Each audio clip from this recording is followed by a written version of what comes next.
This podcast is a production of Unfiltered Studios. If you would like to know more about joining Unfiltered Studios, please visit our website at unfpod.com for more information.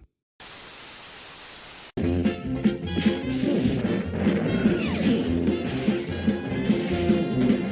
most daredevil group of daffy drivers to ever whirl their wheels in the wacky races, competing. The Perils of Penelope Pit Stop. Dooby-dooby-doo, where are you? Josie and the Pussycat. In the Wonderland Zoo, where the surgeon bears zoo. Henry, the mild-mannered janitor?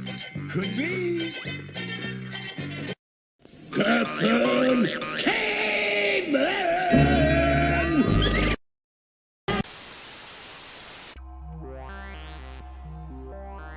We mixed, we loaded it, we edited it. Sometimes we get so deep into conversation that we have separate segments worthy of their own place in the sun.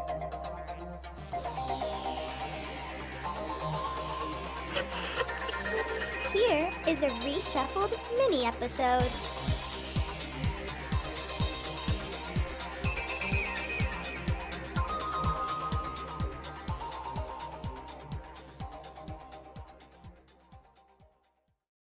I still think Muttley and Dick Dastardly, and I'm going to say this right now, like when I was a kid here in New York, we get the reruns. So we get, I get the wacky races when I was a kid.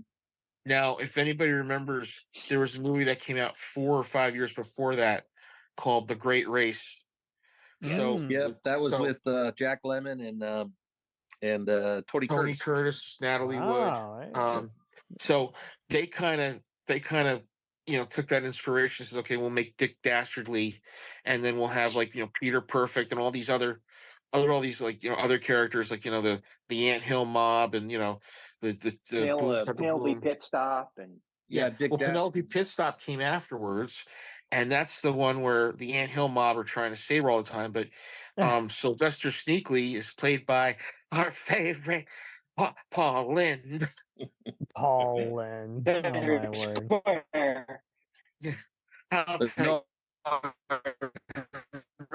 Remember, Dastard looks quite a bit like Juster. They kind of were like going, okay, we'll make Dick Dastardly, and then Muttley was, now there's Muttley and there's another one, and Muttley, I always think Muttley and the other dog that go like that. Yeah, yeah. They were kind of crazy brothers. Laughs. It was weird how they made that laugh. It sounded like a mixture Yankee Doodle of Pigeon.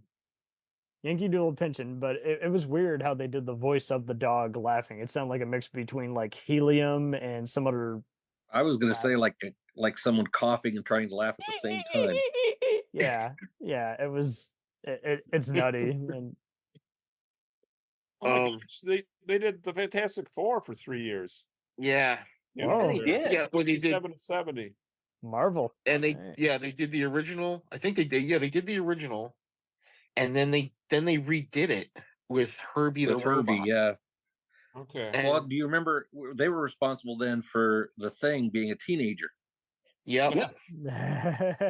Benji Grimm rewrote the mythology. Yeah. Yep.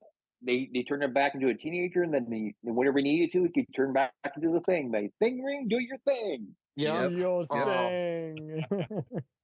Catchphrase. And does anybody remember Frankenstein Jr. and the Impossibles? Yes. I don't think I watched it, but I do know of it. Yeah, the Impossibles was like a band, right? Yeah. Coil Man, Fluid Man, and Multi Man. So much like Josie and the Pussycats, it's a fictional band who happens to be a group of heroes.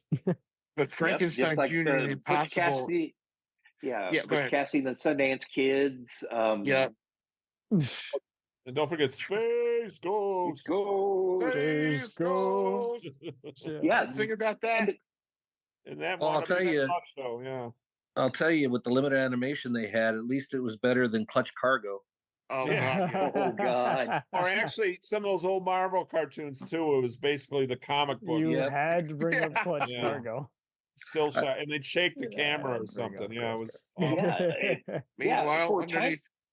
Meanwhile, underneath the water, submariner swims to Atlantis. I must get to Atlantis fast before anything happens. And the Clutch thing about Cargo looks like a Hanna-Barbera wannabe mixed in with like a speed racer kind of like exposition. But they took limited animation further than even Hanna-Barbera did.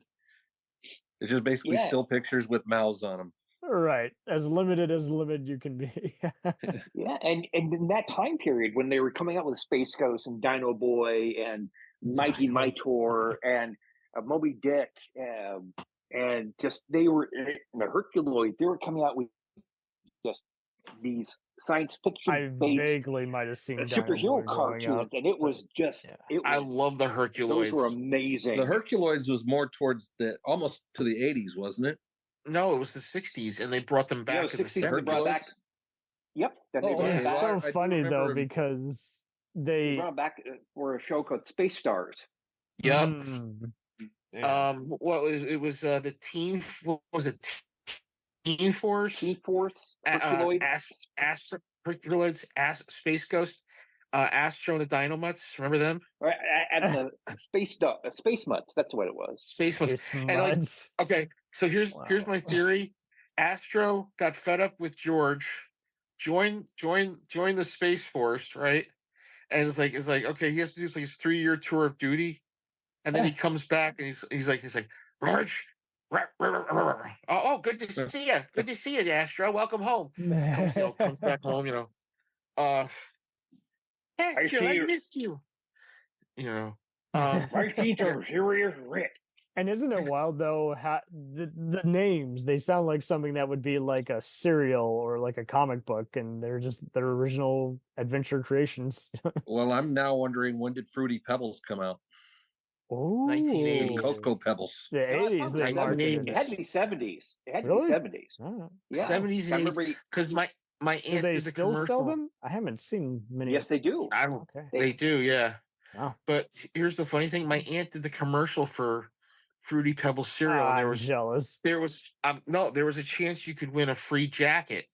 So I had the jacket they used in the commercial, but it wasn't sewn on the back. It was basically an iron-on, so the iron-on kind of.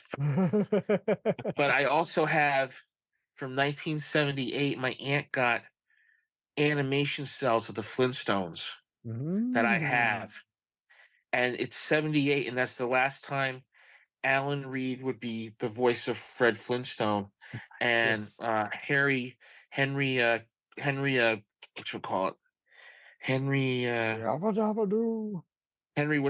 take over as the voice for like the rest of the run of the Flintstones. That's right. I did hear that I did hear how they changed up the voice actor. Yeah, like 2/4 of the way through. It's like, man, that's. Well, no. He was still doing work on Alan Reed, but what happened was that he developed cancer. Right. So they got Henry. Somebody look it up. I'm trying to remember the guy's name. I just had it on top of it. Okay, that's real spotty. Here. Henry Cabot. Oh, sorry. It comes back to me. Hey, Cabot. Henry Aaron? No. Henry Silva. Henry Silva. Okay. Henry Fonda. I told you once, I'll tell you again. Clean up the goddamn. Okay, no. 12 Angry being such Henry Corden. Harry Corden. Yeah, that was the name. Henry Corden. He took over. And 12 Angry Flintstones. That'd be great. I'm telling you, Barney, this is the knife he stabbed him with. What do you mean by that, Fred? Oh, gee, Fred, I don't know. But the thing was that they got all these famous people to do the voices. I mean, Johnny Quest, Tim Matheson was the voice of Johnny Quest. Yeah. And then when you mean Animal House, Tim Matheson? Yep. You're right. He did some voices early in his career. Yeah. And then when he grew up, they gave him the voice of Jace on Space Ghost. Yep. There we go. And then here's something else a lot of people don't know, that they did a Hanna-Barbera or was it Ruby Spears, who kind of branched out from Hanna-Barbera, did an I Dream of Jeannie cartoon. So the voice of Corey Masters, coming soon, by the way. Corey, her master was Mark Hamill. So And was that Babu his first? That was his first voice acting gig. I take it. Yep. Wow. And Babu the Genie was Joe Besser. Wow. Oh gosh. When did Ruby Spears split off from Hanna-Barbera? Because I don't remember before the 80s. Late 70s, early 80s. I think they were, I'm trying to think, when did they get into production? No. Because I can remember them doing Goldie Gold and Action Jack, and they did Thundar the Barbarian. Mm-hmm. And they did Tom's favorite cartoon, Turbo Teen. Which he came to a sad end in Robot Chicken. And oh, you guys want to know something really screwed up? The reason why Hanna-Barbera was mainly on ABC was because Fred Silverman was, the guy, like the executive at ABC at the time. Yeah. So they were doing stuff for Filmation. So they had Uncle Croc's Block, which bombed, which was horrible. And he basically told the guys who ran, Norman Prescott and the other guy, take your shit, get out, go to another network. You're not welcome here anymore. Go to CBS, and then we're gonna just leave it to Hanna-Barbera. So Hanna-Barbera basically had ABC to themselves for the longest time. Well, they pretty much ruled animation on television throughout the 60s and 70s. Now, you guys know that they did live action stuff, right? Yeah. Yeah. The Banana Splits. Banana Splits. Part of that. Yeah. Skatebirds. Korg 70,000 BC. Mm-hmm. Okay. They did a dramatic cartoon show called These Were the Days, which didn't really pan out that. I remember watching it one early morning, wintertime, when I was in college, stoned. We could get in that order. I don't know, but it sounds like it should be All in the Family cartoon or something.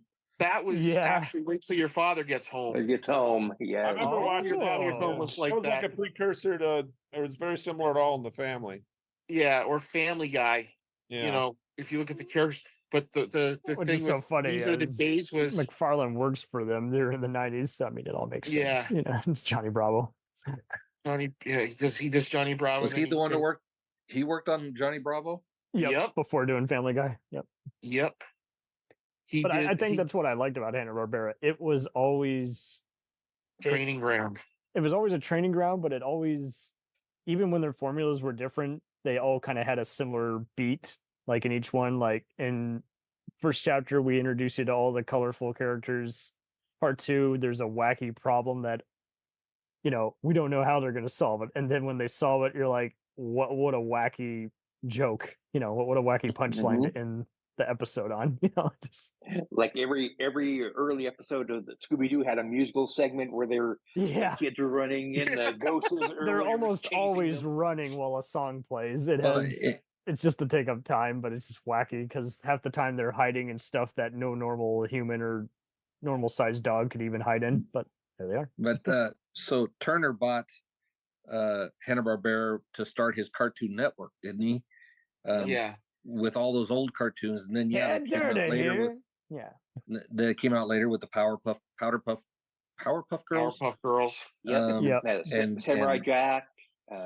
Jack, a lot of the Tartars. And Johnny Bravo. Johnny Bravo I liked. Oh yeah. I remember that one. I miss those days. Johnny Bravo got away with so many adult jokes, it's not even funny. It was wild, but I also loved how they felt like more of a family than, say, earlier days of Disney or Nickelodeon, because like the bumpers were really like almost every cartoon character from every era was like interacting with each other. It was really cool. And the Powerpuff Girls, I remember liking their side stuff more, like their side characters in different cartoons. Mojo Jojo. There was very much like a take on the Avengers and stuff. It really was. Well, I love the one where it was the three heroes, like the Incredible, was it the Bulk, the van was it the one? It was like it was like Thor, Captain America, but he was but he had a guitar or an electric guitar or something. Yeah. Does anybody remember? Okay, this is just weird. Does anybody remember a show about the time? Was where they were like time travelers? And shit, I'm trying to remember. Mark Hamill was the voice of the robot Larry 3000. And Time Squad. And Pamela Segal Alden was the voice of the kid. And they had a guy named they had like the real muscular like hero type guy. I can remember watching that and thinking to myself, I wonder who's doing the voice of the robot, because he sounds awfully like C-3PO, and it's this voice of Larry 3000. Mark Hamill, like, oh, okay, what? It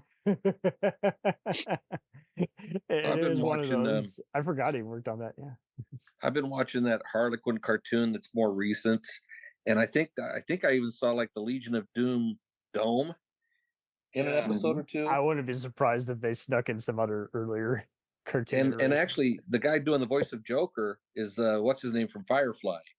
Alan Tudyk. Nathan Fillion. Yep. Alan Tudyk. Alan Tudyk. Yeah. Yes. I love when he unmasks Batman. He's like, "What the hell is this? I'm waiting for an electric car. I put $3,000 and you can't make an electric car. What the fuck is this shit?" Kaylee Kawaka's Harley, Chris Maloney's Commissioner Gordon's, like, and Poison Ivy is shit. Oh shit. We've been doing this a lot this show. Did you guys have you guys seen the new one that's gonna come out called Kite Man? Yes. Kite Man. Oh, he's got a spinoff. Oh yeah, it's a spinoff. Oh god. Wow. Because he was on Poison or Harley Quinn.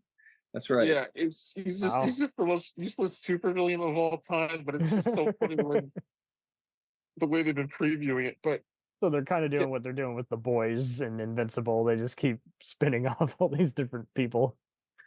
Lake Dell was Poison Ivy. Okay. Kite Man, I think he's Jeffrey Combs, if I'm not mistaken. Oh god, that's gonna be hilarious. That's gonna be fucking hilarious. I gotta see this though, like when the 70s came along, they had the big thing, then you gotta thank them for the Smurfs. Yep. The Smurfs and the Snorks. I don't know. I mean, you can if you want to. Deep hurting. That's what I'm Smurfs. That's what I'm saying. You can thank them for the Smurfs. Okay, I thought you were being legit. And, oh my god! I mean, that was after copycat cartoon. I always would get those mixed up. There was another rival cartoon that was trying to. The Snorks. The Snorks. Snorks. Yeah. The Snorks and the Smurfs were the same freaking company.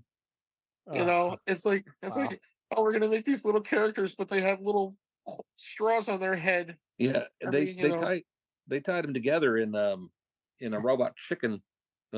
Oh dear! Skit. Oh, I should look it up. The only issue it's like the Smurfs are poisoning the waters, and the Snorks are I didn't say that. Oh my god!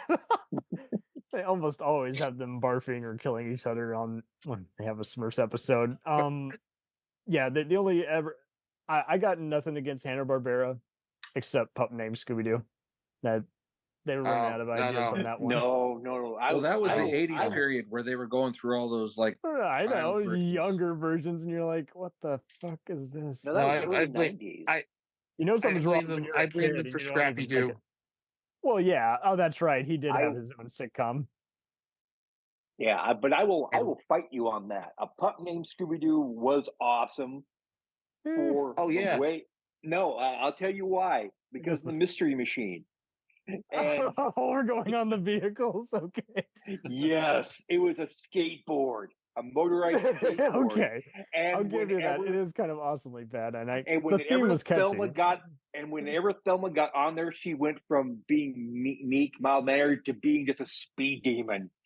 That cracked me up every. Oh my god!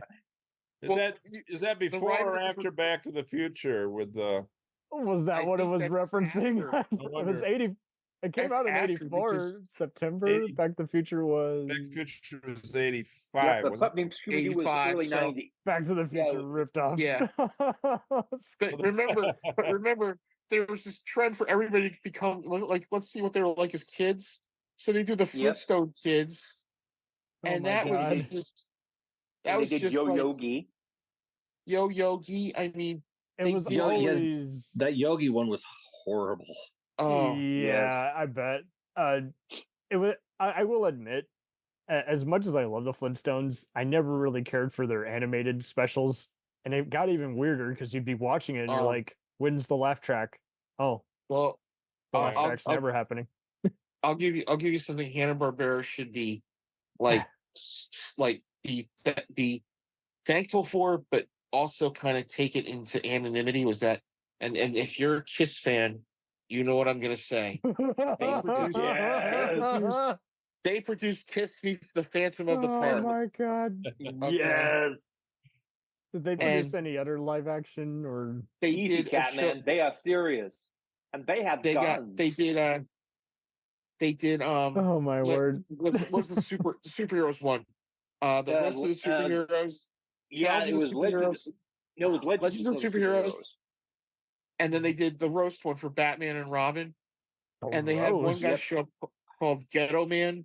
Ghetto Man. Ghetto Man. It was so bad. So they buried that one. The thing I love about this challenge, the Legends of Superheroes is that they have you've got Gabe Dell playing Sinestro, Charlie Callis, Howard Morris. I'm trying to think who else is in that. Jeff Altman. It's Frank Gorshin is the Riddler. Oh my word! Are you for real? They got. Oh yeah, it's just it's great to see Howard Morris as Dr. Savannah. Gabe Dell as I think Sinestro, and or Weather Wizard or something like that. No, Weather Wizard was Jeff Altman. You're right. Yeah, Weather Wizard was Jeff Altman. Did Frank Welker do a voice like he does in all these? No. But the funny thing is, you see, Hawkman, Green Lantern, Shazam. They couldn't get Superman and Wonder Woman. They got the Huntress, Black Canary. Then they got Batman and Robin, and they got Burt Ward and Adam West to be in the show.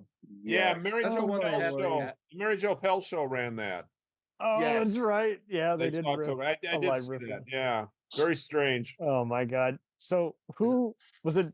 Funimation or some other Hanna-Barbera knockoff that did the awful animated Bill and Ted and Back to the Future cartoons? That was Hanna-Barbera. That was Hanna-Barbera. So I didn't just imagine the logo. Okay. Hanna-Barbera also did the mixed up wacky world of Ed Grimley. Did they do? It's a very good cartoon, I must say. I mean, you'd be watching. You might go mental. Martin Short. My God. I think Dumb and Dumber was their last. Cartoon that they did, and that was Matt Frewer was doing the voice that oh my word, Jim Carrey did. I think that's the one. Yeah, I think Matt Frewer was doing the voice that Jim Carrey did of his character. I gotta say this, like they had such a big peak. Did Spielberg pitch this to them? He's like, "Hey, you want some money?" And then, and then as the 80s turned into the 90s, and everybody's like, either they're going to they're being killed. The death of Hanna-Barbera is basically after school, G.I. Joe, Transformers, Thundercats, all that stuff. Mm-hmm. Well, that's the 80s when that stuff started coming out, wasn't it? Yeah. So that's what put them under, kind of. Yeah, but there's also one that I thought was really well done. I wish they would have been able to do more. Pirates of Darkwater. Oh, yes, that should have been. That was just so well done, more. And it was, and I think Frank Welker did actually play a character on there, the Monkey Bird. That definitely followed in the Thundercats, He-Man tradition. She-Ra, yeah. Was it Gothar and the Golden Lance? Did they do that one? Yep. Yes, you was. There we go. Look at you guys. Love this. We'll return after these messages. Hey, it's Brent Pope, the host of Breakfast with Brent Pope. You've seen me on some of your favorite TV shows saying things like, "Give it up, Jimmy. You got to sink this putt to win." On Breakfast with Brent Pope, I sit down with guests from the entertainment world, and we do it all over breakfast. Or should I say Brentfast? Every week on Brentfast, you get inside Hollywood info and tips, great breakfast recs and booty debates. Most of all, you get the most delightful 30 minutes of your week. So dig in. It's Brentfast time. Listen at Brentfast.com, Apple Podcasts, or wherever fine podcasts are found. Do you ever find yourself thinking about who would win in a fight between Goku and Superman? Hi, I'm James Gavsey, and on the Who Would Win show, me and my co-host Ray ignore anything important happening in the outside world and debate fictional battles between characters from comics, movies, and video games. We got a new show every week, and almost always am I the winner. Yeah, not true, Ray. In the past, we've discussed such matches as Captain America versus Darth Vader, Solid Snake versus the Iron Giant, classic matchups like RoboCop versus Terminator, and even the Muppets versus Sesame Street. That one was crazy. So if you're a fan of geek culture and love a spirited debate, check out the Who Would Win show wherever you get your podcasts, or check us out at whowouldwinshow.com. Cool thing about Blind Knowledge is we are in multiple countries. We are worldwide all across the globe. We are in the US, we are in the UK, we are in Canada, Germany, India, Japan. We're in Australia, y'all. BlindKnowledge.com. Now back to the feature presentation.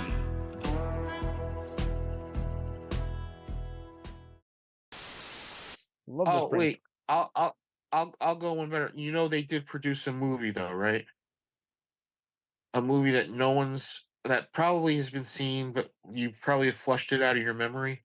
A movie called Chomps. A movie called Chomps. Chomps with Wesley York, Valerie Bertinelli, Red Buttons. A young man invents a robot dog with super strength. Conrad Bain is in it. Vision and the ability to detect crimes. Wow. It's about a robot dog that is a crime-fighting dog. 4.9 on IMDb. Oh God! And it's like the ending. The dog takes a live dino, and it's Red Bottoms is in this. Oh my God! Red Buttons is in it. Yeah. The man.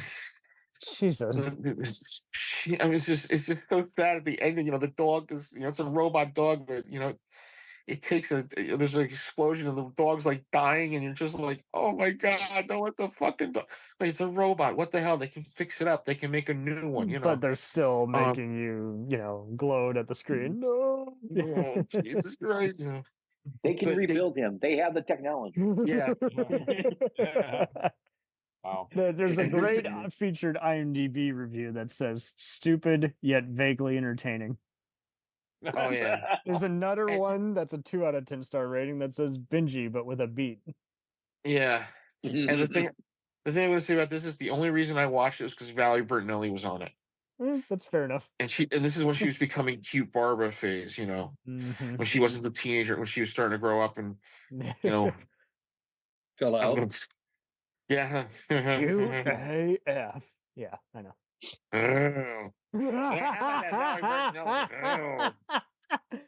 We just made this even sleazier. We can get sleazier if you want. We can go. No, I mean, if you want to, and it's an explicit rating every episode, so I'm not. Yeah, how about that Valerie Bertinelli? I'd like to get her one day. That's wow. That was just wow. Thanks for the memories. My case would be thanks for the memories. Hey, Valerie, but tell us about Eddie Van Halen. Oh, man. Or is you probably cook on the guitar. And in bed. Up. Hey-o. Animation, I guess we could talk about Stripperella. Oh, God. No, they produced that? No, they didn't. They didn't. Oh, man, you freaked me out. Come on, let's have a dream and say they did. No. In an alternate mirror universe, Doctor Who style. Meanwhile, in the universe of evil. Yeah.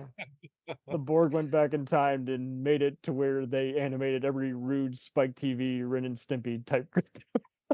Oh, that was I have that DVD collection of those episodes. Which ones? The Spike TV ones. Oh wow! Oh, God. How are a lot of naked girls running around in that one. Oh Jesus! Oh, don't get me started on Drawn Together, where it's like, good grief, even the ads alone were risque, and you're like, I need someone to avert their eyes. Somehow, you've done your job when you. I have that one too. Well, but it's funny when you've done your job when it's more over the top than even South Park. Well, it only had like 3 seasons, 2 or 3 seasons. I have them on DVD as well. Okay. Now, will they ever release the original Ren and Stimpy on DVD? I thought they did. Or does Krasovsky, does John Krasovsky be like, no, you can't do that? I have it on Apple TV. Okay, All so right. maybe it's streaming. It's okay, but I don't know if it's still accessible or not because it acts weird when I try to access it. I have to go through other means to access it on my Apple TV.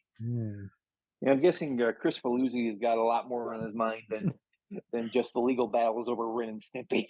Yeah. He got himself into some trouble. All right. I didn't know about that, but I'll spare you. Is it like Roman Polanski trouble? That guy, kind of, yeah. Yep. Okay. That's all I need to know. Okay, yeah. Just like the awful, back to the universe of evil. Just like the awful Nickelodeon guy who just got canceled. Yep. All right. Gotcha. I ran across a rare, short-lived primetime Hanna-Barbera show. Where's Huddles? Anybody remember that one? Yeah. Where's Huddles? It was a summer replacement show for Hee Haw on CBS. Yeah. Oh it my was God! An animated football themed show. And Paul Who were the Lynch was voices one of the on that? voices. Yeah. Oh, 10 you want me to episodes. hike the ball to you? 10 episodes. Yeah. That could, that might have made me actually get into football had they. Yeah. Roman holidays. They did Roman holidays too. I remember That's right. that. Okay. Was that named after the classic movie or just no? It was just like just Roman, sticking around. Wow. Just It's basically it's the Flintstones and the Jetsons meet Roman times. Yeah. Wow. Complete with a lion. They should do a Gladiator style parody of that, but like in Hanna-Barbera form, like in Flintstones humor. Are you back to not Ren's. entertained? Are you not? I'm not entertained. Yeah, Emperor Droopy. Are you not entertained? Are you not Droopy? I Droopy couldn't Dog. resist. Yeah. Droopy Dog and Gladiator. Yes, and Jabberjaw is the Gladiator contestant who was going around. What was well, yeah, so Curly. He was the voice because I was trying to place his voice, who they were trying to affect, and it was Curly. Welker was It definitely was Curly. Yeah, a 7-foot shark. And and he's still just as physical stunt wise, and yet he can somehow breathe without being in water all the time. Yeah. With Droopy Dog and Gladiator. At Love my command. I will have my vengeance. My name is or better yet, That's Meridius. Droopy Dog and Taken. Who you are. I don't know who I have you a are. certain set of skills. And that starts sounding like George Jessel. I have a certain set of skills. Hello, kidnappers. This is Georgie. The one who's starting to talk. Thank you. Yay! Now this just became the Sopranos with Hanna-Barbera. Back to the I hear I got a certain set of skill. Hey, what's the matter with you? They can be very dangerous to somebody like you. Now I gotta tell you, if you get your daughter, everything will be fine. But if you don't, then here's what I'm gonna do. I'm gonna go over here. I'm gonna get a bunch of guns, and I'm gonna go over here. And I'm gonna go over here again. Then I'm gonna go over here and say, yeah, I'm gonna find you, and then maybe I just might kill you. There's a thing I've always said about Hanna-Barbera is that if you look at a lot of cartoons today, like Family Guy has done a lot with references to Hanna-Barbera. So much. He owes his existence to them. So yeah. Well, I didn't even know that he worked for him, but no. The one I love is the one thing I love is they were doing What a Cartoon, and that's where he premiered Stewie and Brian, right? Mm-hmm. Which was the forerunner for Family.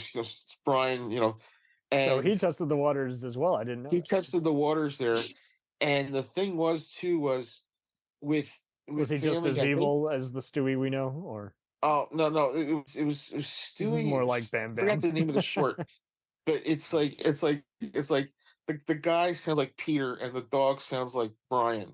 Oh, what an irony! There was a DVD release of Cavalcade of Cartoons. Comedy. That was so funny. Yeah. And he actually, in a few skits, basically does R-rated Looney Tunes. Like Elmer Fudd, puts one in someone that's basically supposed to be Bugs Bunny.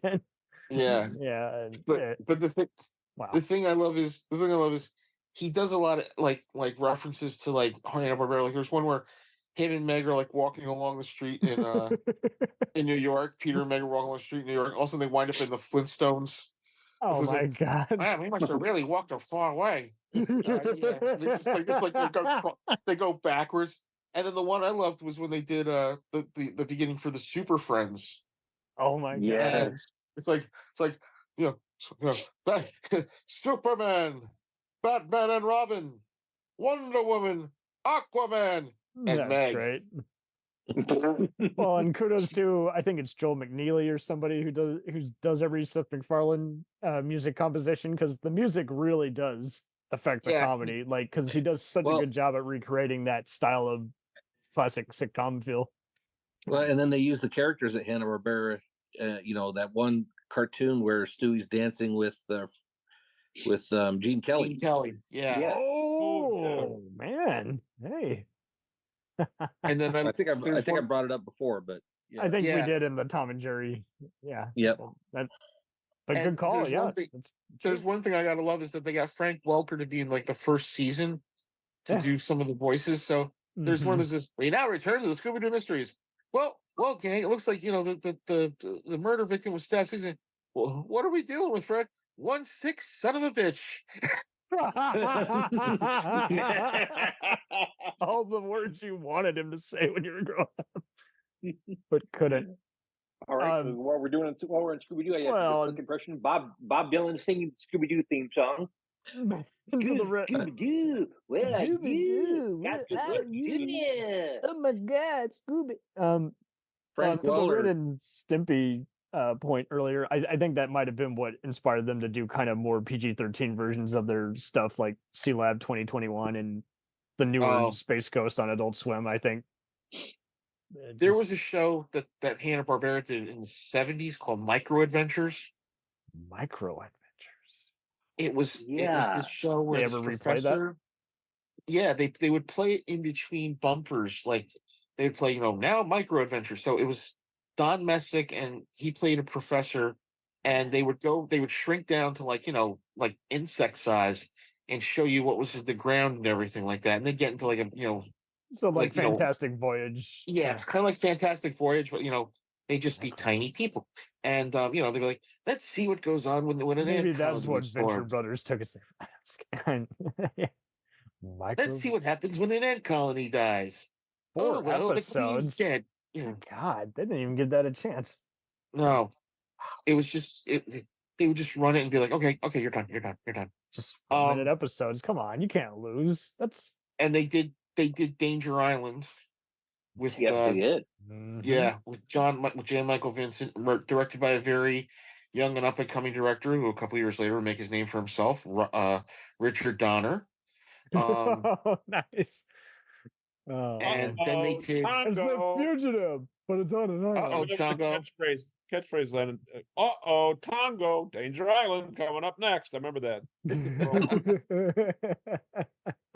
That was it? I don't know what. Chongo. Chongo. Yeah. So that would have been post Gilligan's Island. That was kind of their answer to that, I guess. Yeah, it was kind of like I don't know what just the hell. Some other adventure sitcom. Yeah. Well, they were the first people to kind of do live action with the animation because they did the show, The Adventures of Huckleberry Finn. Oh, where hey, that's right. It was 3 characters. They were in an animated background, and then Injun Joe, which is something was animated. Talk about recent events. Yeah. Anyway. Yeah, they can't. They can't show that anymore. They should have never done it, but there it is. It's like Song of the South. It was. Why don't you have a character come back going, "Boss, you done did it now." Okay. Oh my fucking God. They have what was hey, yeah, I'm sorry I said that N-word, Joe. Yeah, that's our word. You can't take that word from us. It's a Kramer type apology. Hey, I'm sorry. It just came out. You shouldn't be laughing about that. Yeah. I'm laughing at you, not with you. Oh man. I'm just saying to myself, like, you see some of the characters, like, like they can't do Injun Joe anymore. So it'd probably be like, just just a guy named Joe who just happens to look like, but It's probably going for $200 on eBay. I don't know. I wouldn't put it. Well, what was it? Was Yip Yap Yahooey? That was the three dogs. Yip Yap and Yahooey. Well, it's so funny was just three- because there was in the 95 Tom and Huck movie by Disney, there was even an Injun Joe antagonist. Yeah, So yeah. I wonder if But that who's- was their reference. Who was the black guy in the story?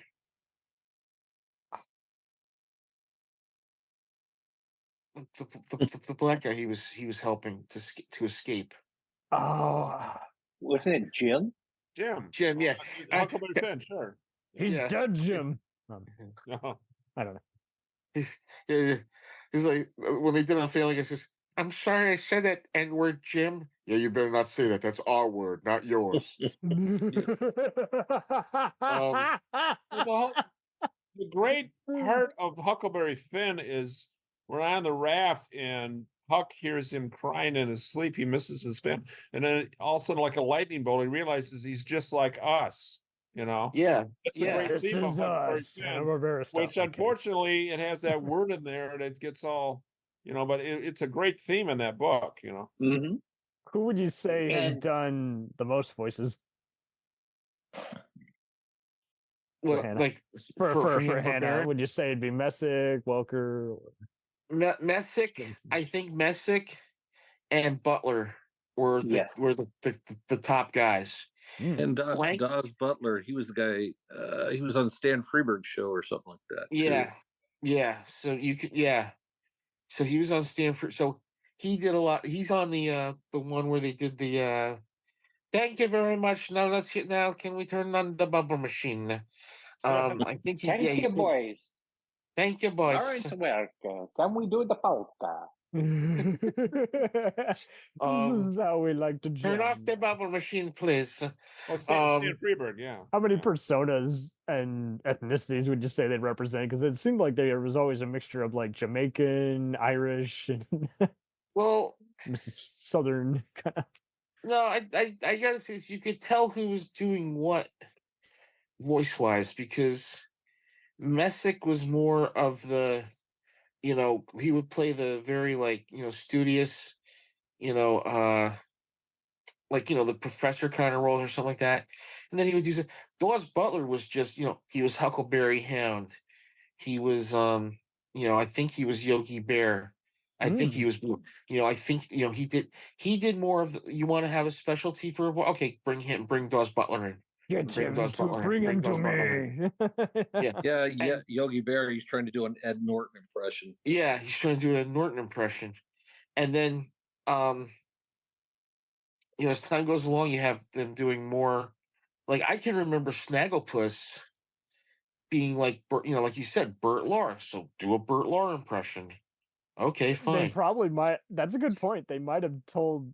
They were using probably some of the same animators and directors, so they probably were like, do it just like this character, but a little more emphasis. Did Snagglepuss always go exit stage left? Yeah, he was always over. Heavens to Murgatroyd. Heavens to Murgatroyd. How you doing? Kind of trying to do Don't the do Cowardly that. Lion. Yeah. Well, I just dug it because you wanted to follow him, even though he wasn't a leader. It's just that irony, kind of like Barney. Barney wants to be like Fred, but he can't ever be like Fred. Well, here's the thing that gets me is that if you look at the voice cast of Top Cat, it's almost the same the same casting as it kind of is. Phil Silver show. Sergeant Bilko, yeah.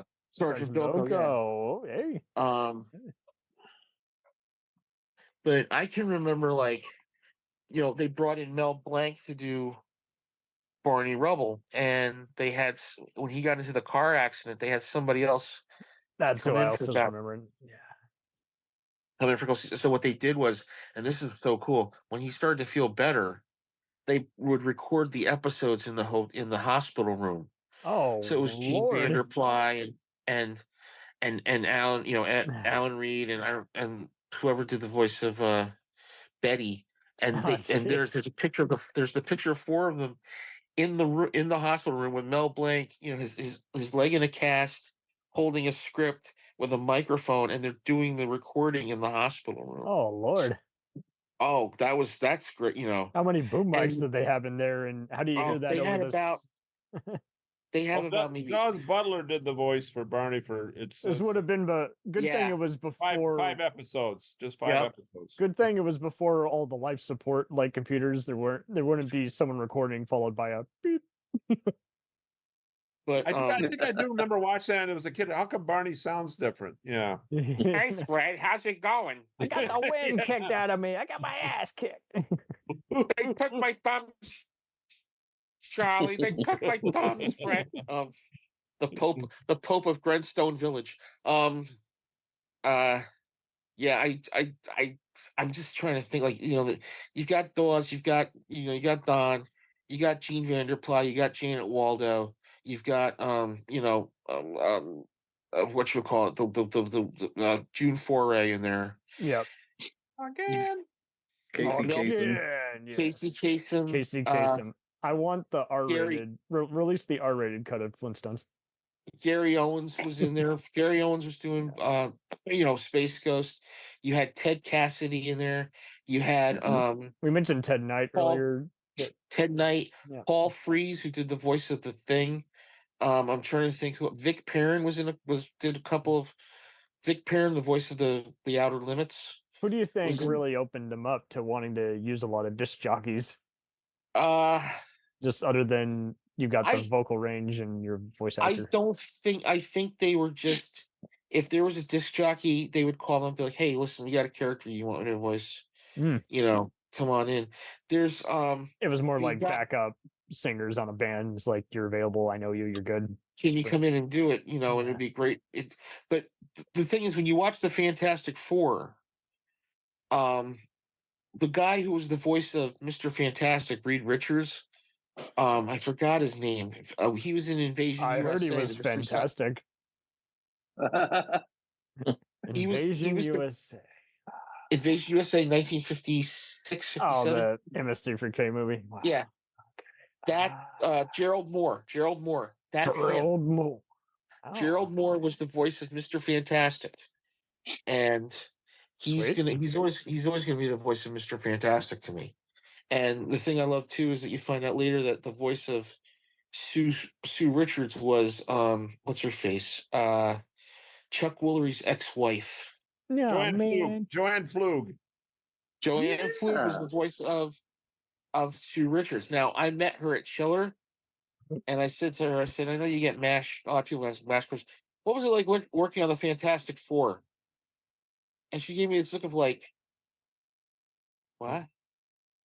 I don't know what you're talking about. It's the Fantastic Four. I knew you were the voice of Sue Richards. She's, that was a long time ago. I mean, I don't have anything. I said, well, so was MASH. I just know you're the voice. I just know you're the voice of Sue Richards. That's all. I know you're Lieutenant Dish, and I know you were married to Chuck Woolery, who basically hosted the worst dating game I've ever seen in my life. And love connection. What do we think of them, folks? Yeah. So I mean, you had all these people that were coming, like Danny Dark, Olin Soleil, you knew from television, Shannon Farrell, B.J. Ward was, in there, Ted Cassidy. I'm trying to think who else would be in there. A lot of she guys. Just didn't acknowledge it at all. She's just like, Michael, what the hell? And then you had, then they brought in bigger names when they were doing those Gary Marshall cartoons, like, Fonz and the Happy Days Gang and Vernon Shirley going to the Army. Always at a time machine. Mork and Mindy. Mork and Mindy. They brought in Mork and Mindy. Was Gilligan's Planet? Was that from Hanna-Barbera or something else? That was Filmation. Nope, that was Filmation. Okay. See, Filmation keeps invading. You can tell because Jim Backus is starting to sound like old Groucho. We came upon another show. And then you can put old Jim. I worked with Natalie Schaefer when we were. I remember working with Colin Chico. I feel bad that Jim Backus was, sick when they were doing that. I will say this though, if anybody remembers the old ABC weekend specials. Yep. Yes. they did a bunch of cartoons for that. Mm. The Bungie adventure, I do remember. It seems like they were that one. mainly ABC and NBC. There wasn't Yeah. much. No one else Not had much any. not much for CBS. I don't remember. We just want to be Western and detective. Yeah, CBS was more Filmation, I think. Crappy yeah, broadcasting system. CBS had more of a Filmation thing. I think ABC and NBC did more. Switched over with the Crofts a lot, because I can remember the Crofts being the Super Show being on ABC when I was a kid. Yep. And then I can remember like Filmation was mostly like Shazam, ISIS, Space Academy, Jason Star Command. There we go. Arc 2, Arc 2, Boat 3. Arc 2, Cubs 1. Arc 2, Cubs 1. But the way the Cubs are playing, who knows? Yeah, I can remember just all of that. Like you could well, later when you read about it, you're like, oh, I could tell who was on what network. NBC at that time was like, what the hell do they have on? There's a great. They had the Paith Freeling, which is basically like they did the Planet of the Apes, the Pink Panther. Yeah, that's right. There was a cartoon of Planet. But they did Emergency Plus 4. They never did a Dragnet cartoon, which I'm surprised they never did. Yeah, the perfect voice for it. Can you imagine they do a Flintstones version of it? Hey, Barney, tell that perp I'm gonna have him by his feet out the window. But then they were doing a lot of like McGruff the Crime Dog. McGruff was great. Was that basically was that McCloud they were spoofing? Here's one nobody knows. Nobody knows, and I swear to God to this day, the Kids from Caper. All right, if anybody remembers that. Yep. Then they had a show on later in the day called Muggsy, which was about a girl and her brother living in the back in an RV or a teardrop trailer, whatever the hell it was, and they lived in Boston or Providence or something like that. And I can just remember the introduction to it because something came up and I was like, I kind of remember that, but it might have been reruns or something like that. But it was kind of like a teen drama show. And so that was kind of like, for that time, NBC didn't have a lot in the way of, the shows that they were going to get later, because when the 80s came along, they got the Smurfs, they got the Snorks, they got Kid Video, they got all this, they got this they got the Shirt Tails, they got all this shit, and and everybody, Fred Silverman was like, "Oh yeah, go ahead, give it to him, no problem, give it to him, give it to him." Keep doing it. Fred Silverman, the man who'll say yes to anything, Super Train, yeah, go ahead, green light it. So Flying High, go ahead, green light it. Pink Lady and Jeff, green light it. Or pink lighted, as the case may be. Anything with Scrappy Doo, green light it. Second time out, Hanna-Barbera won an Emmy. First cartoon series to get an animated show to get an Emmy. Huckleberry Hound Show. Yep. Rough and Ready was the first, and then Huckleberry Hound. And I didn't. Well, and then they had the distinction of the Flintstones being the first animation show in prime time. Prime time, yeah. Yep. Huckleberry Hound, they'd place him it was like the time tunnel. He'd be anywhere in history. Yeah. In Roman times. Y'all. Yeah, strange. That would be funny if they had done an animated version of the time tunnel. That would have been fun. Yeah. Imagine. I was like, the time tunnel, they'd always go back in time to some significant thing. Nobody liked them, and they never changed anything. No, and then they were very show. Nobody ever liked them, and they, And I'm walking here. Well, and then the crew would, the people at the base would be trying to get them back. They'd always be pulling everybody else in but them. Yeah, the guys they were after. We brought Caligula back from the past. Oh, please don't. Please don't. Don't let them lose that. They did have one episode. I think they went way into the future and way back in time in the whole one episode. So Robert Duvall was in that one, I think. I think you're right. Yeah. I think that's the one where he tries to persuade Jack Walsh to give Johnny Fontaine the part in the movie. And oh no, I'm thinking of something else. I'm sorry. I'm sorry. Maybe I'm you're sorry. thinking of, I don't know, that one movie where he's on a chair. He's on a swing. Yeah. Johnny Fontaine does not get that part. Was that's Vic Fontaine in Deep Space Nine. Yep. Oh, that's right. Which is ironic because he's played by James Darren, who was in the time tunnel. Haha. Mhm. It's a triple joke. Yeah.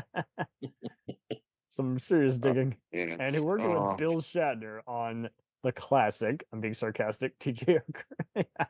Didn't Arsenio Hall have a fixation on Quick Draw McGraw? Yeah. Yeah. Not He made it a skit, I think, right? The character he played. Not Quick Draw, but it was. Didn't he play another character? I think so. Yeah, El Kabong. El Kabong. El Kabong, yeah. El Kabong. Okay. Wow. Well, did you ever see? Well, no. Did you ever hear the story how Gary Dell'Abate from the Howard Stern Show was he would buy animation cells, right? So the one character, the little donkey character that hung out with Quick Draw McGraw was Baba Louie. And that's what started the whole Baba Booey. Yeah, he says, oh, but you remember he had a little character on the title called Baba Booey. He's like, what? Baba Booey. No, it's Baba Louie. Baba Louie. Gary's still. No, it's Baba Booey. So everybody starts saying Baba Booey, Baba Booey, Baba Booey. That's okay. Yeah. That's it. Our special. For more on that, wow. Tune into. And I was trying to figure out like what was the other Western Deputy Dog. Deputy Dog. That was Terry Toons. Okay.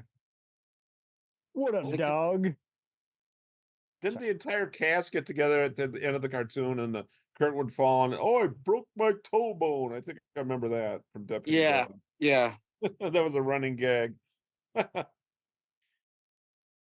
Oh God. Oh man. But no, I know Dumb and Dumber was the last cartoon that they produced before being bought by Warner Brothers. Yeah. How many episodes did that last? I don't know. Was it wild? I can feel that question. Too many. But that's the best answer. I think the real swan song for like Hanna-Barbera was the C-Lab 2021, Harvey Birdman, and those. Yeah, where they really got to have some sort of send off. I mean, I can remember an episode with Fred Flintstone in it where he's like doing a Sopranos kind of beat. And the thing that got me the most is seeing them do these cartoons, but they got adult themes. It's a big precursor. Oh yeah, and it was like, I'm sorry, go ahead. I was gonna say, and Scooby and Shaggy were stoners. Oh yeah, that's right. Yes, that's what they arrest him on is drug possession. They're like, yeah, dude, it's not mine. I think that's the thing with the send off was like, all right, look, we're gonna just have fun with these characters, but this is after Hanna-Barbera. Both, I think William Hanna had passed away, but Joe Barbera was still alive. But I think they were just saying, like, you know what, we have these characters, let's just have some fun with them, because God knows if these cartoons are ever going to be shown again. How many times can you see Squid? How many times can you see Squiggly Diddly or Wally Gator? Inch High Private Eye. They really got Inch High Private Eye. Or how many times? How many times are you going to watch the episode of Harvey Birdman where Apache Chief spills a cup of coffee on himself? Oh, that was another. Yeah, bro. They were the two characters from the Super Friends they could use. Oh my God. It's Apache Chief and the Black Vulcan. Black Vulcan. I have the power of pure electricity. In my opinion. Yes. Why are they always teaming me up with Aquaman? What, are they afraid I'm going to steal a TV or something? Why do I got to be called Black Vulcan? How about I call you a nickname? Whitefish. So the premise of Wally Gator was he was in the zoo, but he'd escape every episode and terrorize the town and come back and not good security at that zoo. It's like he was. Well, it's like the Hair Bear Bunch. Yeah. Yes. Same time. Hair Bear Bunch is one of my favorite things because Joe Flynn is in it. Botch, if you mess up again, it's your job. And Joey Lou's going, oh, I got a great idea. What is it, Botch? That's the thing. It was the same. It was the same premise, but now it was just three bears. At the Wonderland Zoo. I said Wally Gator, right? Wally Gator, yeah. Okay. They should have had Wally Gator do a guest spot on the Hair Bear Bunch. That would have been a really great thing to have. You know, hey, look, it's Wally Gator. Oh, They did Wally Gator. With all the specials. Oh, yep. Oh, well, yeah. With all the specials they did, and I dug how much like Looney Tunes they were all in that same universe, and if there was a special, they were always coming over to town. You know, I mean, did it start with the Jetsons and Flintstones movie, or was that later? I can never remember. That was later. Okay. So, because I would always watch they would always syndicate the various Yogi Bear holiday specials, and that was always fun. Yeah, but you know, there's this thing. It's like if you brought the Warner Brothers. Now they did do a Just Say No special in the 80s. Oh, of course. With the Flintstone kids, I'm and then they Ronald did a Reagan, Saturday and morning. I need a war on drugs. Yeah. Well, and then they did, but I mean, it's like I can't. It's like there's two separate universes in cartoons. There's the Warner Brothers universe, which is over here, and there's the Hanna-Barbera universe, which is over here. Okay, thou shalt not have thy universes mix, because it's like matter and antimatter. Oh, Elmer Fudd would totally be hunting Boo Boo. Yeah. Very quiet. I'm hunting brontosauruses. And if it was produced by McFarlane, there would be a Grizzly Man kind of plot twist. Werner Herzog, and I'm Werner covering Herzog up on the Flintstones. I could see the failure in Fred's face as he came home from work. It was very frightening, and it was larger than life. I think it was possessed by an alien baby. Ah. No. This is Werner Herzog. This is Werner Herzog. I could see how Bonnie looked at Fred as a big brother or a father, as we did not know about Bonnie's parentage when he was growing up. It's almost like he was a lone amoeba going through a cellular maze, and he didn't know where he was going. I would sit at the table and watch Fred eat. It was like watching a spider devour a fly. Within 5 seconds, Brontosaurus burgers would be gone from the table. It was more frightening than any experience I've had with Klaus Kinski. He made Klaus Kinski's appetite for destruction look like a baby wanting to have a bottle. I've seen some bosses in my life. You also do Jacques Cousteau at Sea Lab 2020.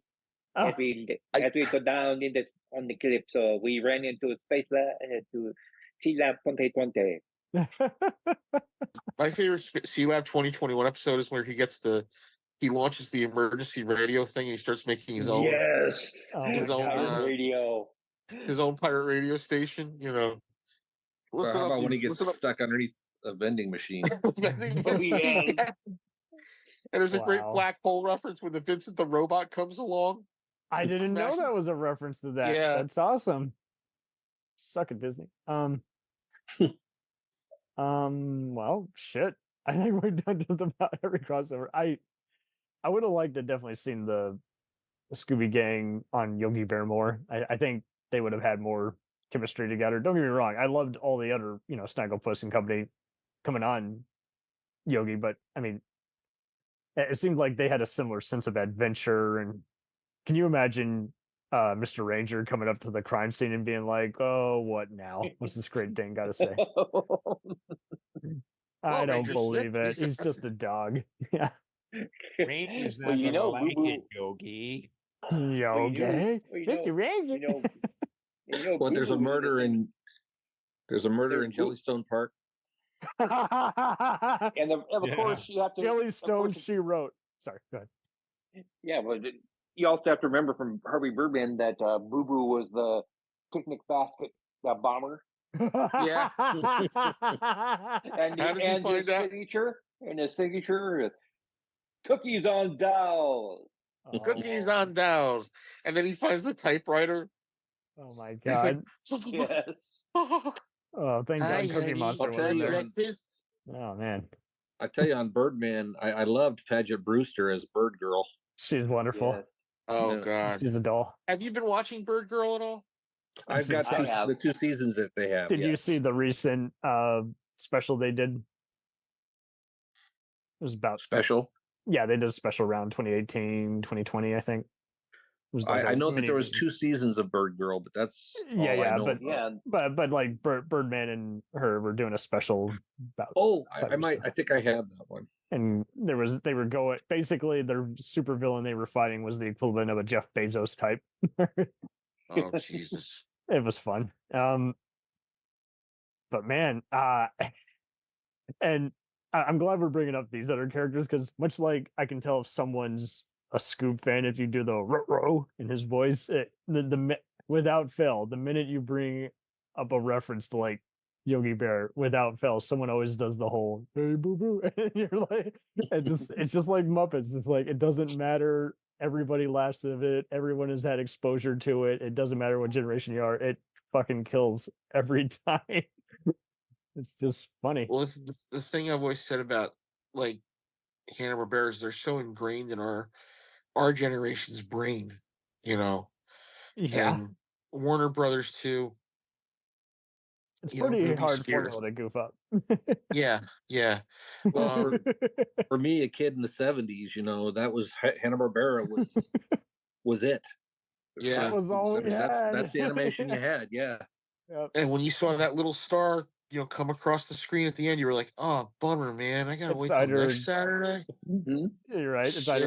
It's either go to a Disney feature and cry your eyes out and then have fun in the last 20 minutes, or watch this first thing in the morning. So, yeah, they kind of did away with Saturday morning cartoons. They don't exist anymore. Yeah, they kind of faded in the 80s when they started doing syndication on cartoons like G.I. Joe and Transformers. The shows and other bullshit and infomercials. I want to say it was something actually in like '96. I think it was kind of changed things around. There was Fox Kids, but there wasn't that same level. But the reason for that is because they may have switched to it so that you had to have educational value to the shows. And right. And can you imagine Yogi Bear on Sesame Street? I mean, I remember, you know, in the 80s, that's kind of when I was getting too old to really watch cartoons. I didn't pay a lot of attention to it until. And plus, it was first thing in the morning. So if you weren't up at 6. Yeah, until the 90s, I started watching The Tick when it would be on the Saturday morning Fox TV cartoon show. I mean, it was a show where they got away with, you know, calling they had a monkey on the show called Spank. Oh, yeah. Monkey. I can remember watching The Tick and Freakazoid, and you know, can you believe the comic is way darker? I just bought a color trade of it. I haven't read yet, but I've read some. They really played it down much like what the Tick? No, Freakazoid. Oh, Freakazoid. Yeah, the comic is much like The Mask. It's way darker. Oh wow, I didn't know that. Yeah, Spielberg gave notes. It's like, just take it easy. I don't want to piss anybody off. You know, Freakazoid was supposed to be the Creeper. Really? Yeah. They couldn't get the rights to the Creeper, so Paul Dini and the DC comic character. Wow, shit. Wow. You know, they said, "All right, we'll just make a character. We'll make a comic character was basically, you know, created by the internet." Man. So, you know, when you see the beginning of the show, it's like, okay, Dexter Douglas nerd computer space got zapped into the internet, got zapped and thrown in cyberspace. He turns into this freakazoid who's strong and super quick. He drives the villains crazy because he's a lunatic. Hey, bonus points for knowing every lyric for me. Yeah. Trust me. Saturday mornings at my house, I'd be upstairs early. I'd be watching Freakazoid, The Tick, Mystery Science Theater. Go back, try to watch something on. I didn't get any sleep. Yeah. Oh, it was like my mother would be like, my mom and my dad would be like, "What are you doing all day upstairs?" I'm like, "Watching cartoons," and they're like, and I'm like going, "Yeah, Mom, Dad, you guys are sleeping. I am grabbing a bowl of cereal, going upstairs, watching my favorite cartoons, watching Mystery Science Theater." JJ, no. I'm just kidding. No. JJ, were you part of the conversation the one time when I was talking about like during the 70s on Saturday mornings, I would be, I'd have to hide out in my laundry room so my mom didn't see the light from my bedroom. as I read comic books all night, so I could see the first cartoons as they came on. I think you did say No. that briefly, but I think you might have. Yeah, wait, I think yeah. and I hey, can, we yeah. all had our system, man. We all had our system. I had my system of getting up at 7:30 in the morning, watching either the early feed of Mystery Science Theater, because that's what they all ran during the day. It was like on like 5 or 6 hours a day, the Mhm. Mystery Science Theater. So I would do that. I would watch Saturday morning, then watch the Saturday night, for the Saturday afternoon one. Wait till Sunday, tape the Sunday one, then tape the overnight one after MTV's 120 minutes went off the air. So I would like, Nice. and my mom was like, Jesus Christ, what time are you up to? I said, I was up till about, it'd be like 12 o'clock, because 120 minutes ran from like 11 o'clock to 1 o'clock.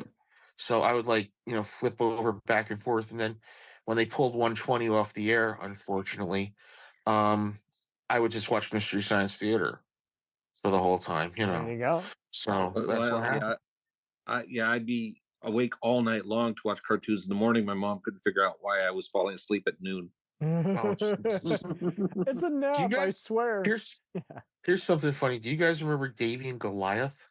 Yeah. Yes. Yep. Oh my God. I didn't even know that was anything to do with like religion or anything. I just thought it was like that's it was stop action, right? Yeah, it was like it was Art yeah. Clokey. Art Or Clokey stop did it with the motion. Lutheran Church, yeah. Wow. And all I Didn't a remember segment is of that appear on Mr. Rogers? No, God's I'm thinking not gonna like that, Davy. God isn't gonna like that, Davy. Davy, where are you gonna put the 38 when you shoot the blonde in the car, Davy? Oh man. Oh Now, if you don't get that reference, that's actually isn't that like moral oral kind of thing? Yeah, that they did on Cartoon Network. Yeah, and I think they got like sued off. I think they almost got threatened with like lawsuits and shit like that from Clokey's estate. Even though he claimed it or was something like that. inspired by Leave It to Beaver. But I always make the joke like a dog, a kid who talks to a dog and the dog talks back to him, and the guy's name is Davy. And I'm thinking to Yeah. myself, talking dog, Dave. Yeah, that was a Mad talking TV dog, skit. Yeah. Dave, no, talking dog, Dave, talking dog, Dave, son of Sam. Holy shit! David Berkowitz got inspired by Davy and Goliath. Son of a bitch. It all makes sense. Davy, Did you gotta go out and kill somebody tonight, Davy? I take it, Mike, you've seen the Simpsons parody. I've seen every Gravy episode, and yeah. Jabria. Oh yeah. I did. I remember that. They Just almost did making a Leonard pipe Cohen. bomb, trying to destroy Planned Parenthood. Yeah. It reminded me of Calvin. Here's another title I might not fly. Hong Kong Fooey. I don't think they get Yes. I saw a bunch of that growing up. And that was Scatman Crothers, wasn't it, doing the voice for that? Yes, it was. Who And is this see- mysterious crime fighter? I Yeah. looked it up. There's an episode where he poses as a rich playboy to foil a penthouse robbery. And I remember when that was on, I kept hearing the words penthouse and playboy all through the episode. I'm going, what are they doing here? In a kid's cartoon, We don't mean it that way. Yeah, 74. It was a little blatant, It was Hanna-Barbera's Shaft. Yeah. Well, who is this mild-mannered crime? Who is this crime fighter? Is it the chief? No. Is it Rosemary, the telephone operator? No. Is it Harvey? Is it Harry, the mild-mannered? Henry. Could be Was it Henry? Henry, the mild-mannered janitor? Could be. Could be. Hong Kong Fooey. Yeah. That was a great theme. Scatman sang the theme song too. Yeah. Yeah, I know. It was. And the thing I loved about that is that Spot would always like do something to save him at the last minute. His cat. Mhm. Yeah, and they were going to do a movie of that. They were going to do a movie of Hong Kong Fooey. That was the big, big rumors going around. They were going to do a movie of Hong Kong Fooey with Eddie Murphy doing the voice. Wow. And Was this going to supposedly, be animated or? it was going to be like computer animated. Oh, CGI. Okay. CGI with him being, and I think somebody said, and I don't know if it's true, there was footage shot, and they showed it, and they never got the chance to do it.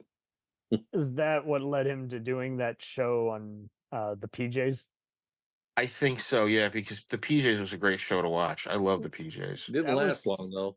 That was No, wild, didn't. though, how Phil Morris revealed in a recent interview he was doing the backup voices, but so often Eddie was actually rarely on the show. So half the time he was providing Eddie's voice. He's like, I would like to leave Yeah. a few extra residuals. You could tell sometimes when Eddie was doing it, when Phil was doing it.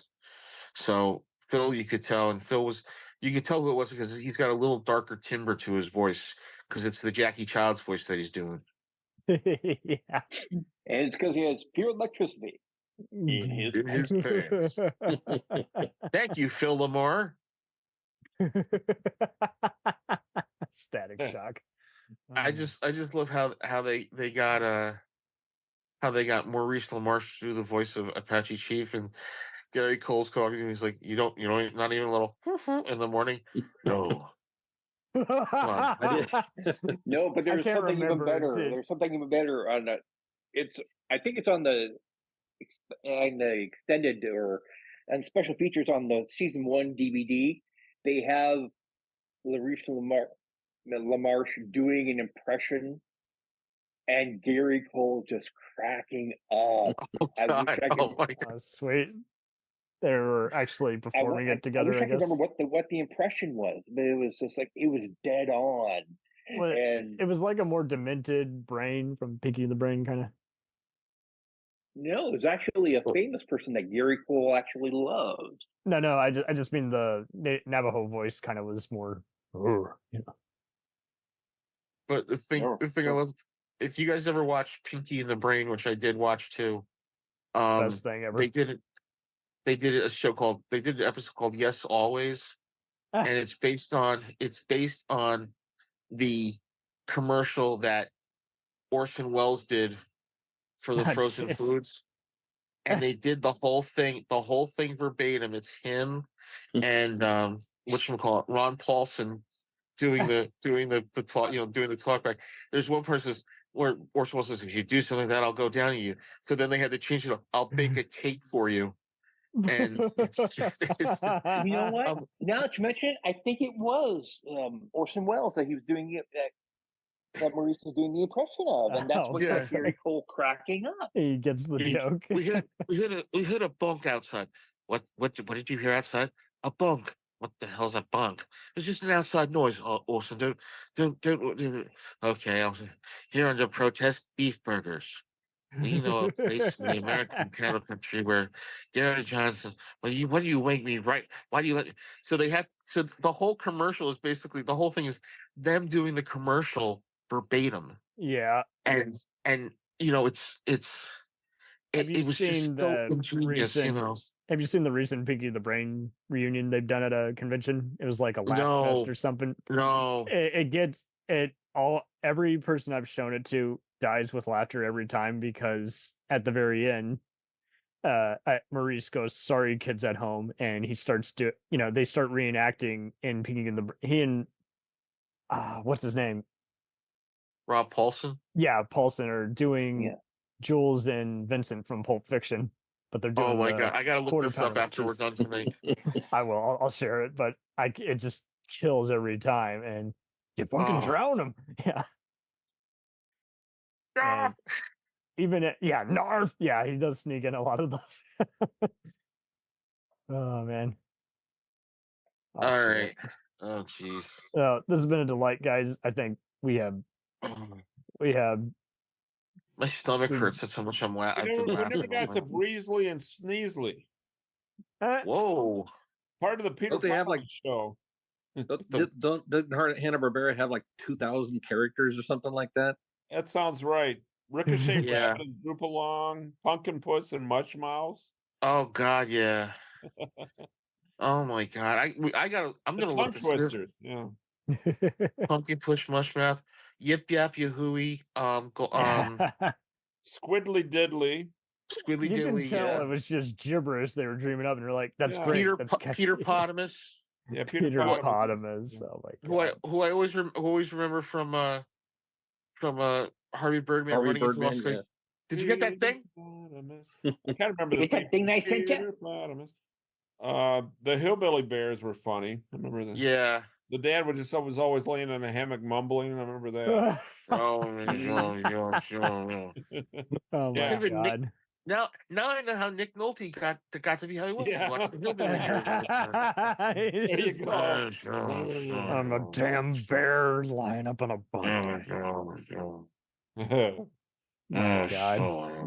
Shazam was a genie with it spelled with an N, not an M. Oh, did you ever see the version that Smigel put out on SNL with I think so. with Shazam? Oh, it is so dark, but it's so funny. Okay. Oh, holy crap!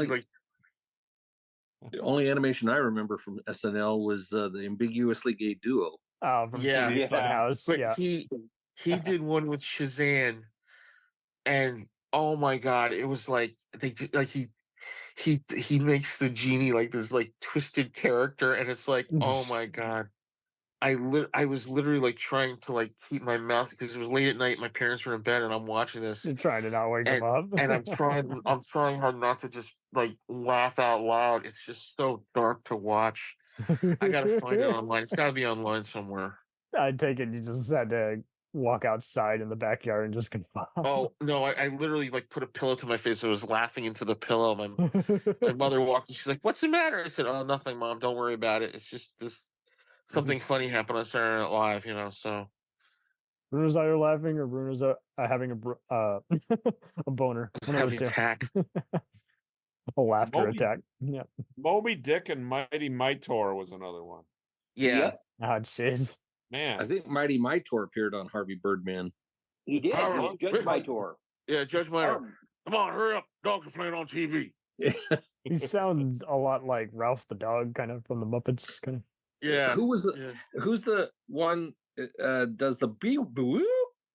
So it's Mentor. Mentor. Yep. Mentor. Yes, Mentor, the mind taker. We don't want the mind. We don't need. We take the mind. Okay, so Now- my tour was actually CBS. That's wild. Yeah, they why'd they pass on all the other? well, they did have Scooby Doo, and then they brought Scooby Doo over to ABC. Gotcha. But the thing I love about Harvey Birdman was when he's being introduced as, and now you're judged when your broker's a broker. Like, oh, thank you for. Ooh, I am meant to. When your broker's a broker. Oh, okay. We don't want the mind. We don't. We need one. And then they got shrink. What was the guy? Shrink. Shrink ray. Yeah, I have a shrink gun. Don't know me. I'm shrink gun. I'll make you travel size. Teeny tiny. Oh, JJ, you were talking about micro ventures? Yes. That was part of the Banana Splits Adventure Hour. Okay, thank you. Okay. Yeah. They also had the Arabian Nights on that and the Three Musketeers as well as Danger Island. So. Yep. Thank you. I was trying to put. Wow. Oh wow. Whoa. Jeez. Thanks. This is a labyrinth. They're just endless. Oh, dig for hours. And Chattanooga Cats. What the heck was that? That was on for 3 years. Chattanooga Cats. That was a cat named Shatner. Yeah. It should be Chattanooga, but it says Chattanooga. I have had enough of your catnip. I don't want you to crap on the floor. I want you to crap in the letterbox like every other cat. And then he jumps on top of a hood of a car. Perfect. Wow. Who came up with all these names too? It's you can tell. It was probably the writers. The writers they we had. Didn't have internet, man. We had limit. The sky was the limit. Give me squiggly diggly and squiggly diggly. That wins. And, I gotta go home. Let's just call it this. Yeah. There's a segment. It's the Wolf, voiced by Paul Lynde. Mildew Wolf. Oh God, I remember that. Yeah. Wow. Yeah, it was part of the Chattanooga Cat Show. Crazy. Holy shit. 79 days. That's right. He was a troublemaker. And he was also on Laugh Olympics. Yeah. No, he was the co-anchor with Snagglepuss. Why was Paul uncredited for most of that? Never say why. Look at these people, my God, aren't they tacky? Yeah, Laugh Olympics. It had the three teams. It had the three teams. Yes. Yogi the Really Rottens, the Scooby Doobies, and the Really Rottens. Yeah, and the Really Rottens always came in last, didn't they? They were the ones that always came in last. Why was Paul Lynde Not always. They credited? did. There was one episode where they actually won. Oh, yeah. I can't remember that. Once. one third of the time they won. I don't think Paul Lynde was doing the voice. I think it was somebody else imitating him. It's confirmed that he was like one of the first original voices. Yeah, but later when they did Laugh Olympics, it was somebody else doing the voice. Yeah. It had to Yabba be Dabba somebody Doo else. celebration. He appeared. John Stevenson is the Laugh Olympics voice. Okay. Oh my God, he did that? Yep. Ah, he did a good job. It's not Wikipedia bullshit. Yeah, it's 3 different sites. Wow. Did John Stevenson hate the Jews like I did? Oh my God. They ruined my career. That's why I was me doing and John Wayne Hanna-Barbera. got along a bunch on the Hellfighters. Mm-hmm. Yeah. Motor Mouse and AutoCAD, man. Oh, boy. Basically, Tom and Jerry in cars. Right, it's basically what it is. Yeah. Marty Ingalls did AutoCAD, and Dick Curtis was Motor Mouse. Oh man, I would rather they resurrect the obscure cartoons than shit on the well-known ones. Then Well, that they way, could no bring one back. would care. They could bring back the Little Rascals cartoon, which got sued because the people who were the actual Little Rascals didn't want them to use their likenesses till they got some residuals. Oh, it'll be great next week. I had no idea. I just finished watching a Cheers episode where the guy who played Spanky, he was in an episode of Cheers. They're going on about, are you Spanky? And Cliff Clavin is bothering him, and he's trying to tell him that he is Spanky, but Cliff Clavin kept talking, and then finally he just says, "No, I'm not Spanky." And then Cliff Clavin leaves. And then Cliff Clavin leaves, and then Norm looks at him and goes, "You're Spanky, aren't you?" He goes, "Yes, I am." Yep, yes, I am. That's whatever I gotta say to make him go away. He passed away 2 weeks before that. 2 weeks after that aired. Oh, did he? You gotta stop happening. All these cameos, man. Yeah, I like that Little Rascals there. You know, with Petey the dog, and Alfalfa and Dollar. Wasn't she a beauty? And I remember those cards. He's just drinking his beer. And he's like, well, are you? He's like, no, I'm not. Okay. Walks by, and then he goes, all right. He's like, yeah, I am. It's just the perfect dismissal. That's just the perfect way. That was the great way to do it. Reveal. But in Delight, man. It's always a free rock and roll concert every recording session. It's always. Guys, I love doing this. Yeah.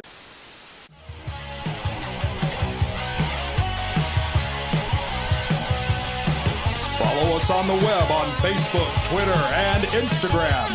The podcast is available on Podbean, Spotify, iHeartRadio, Anchor, Apple, and anywhere else podcasts are available. Feel free to review our show and leave comments on any of those sites. Thanks a million for listening. It's a jacked up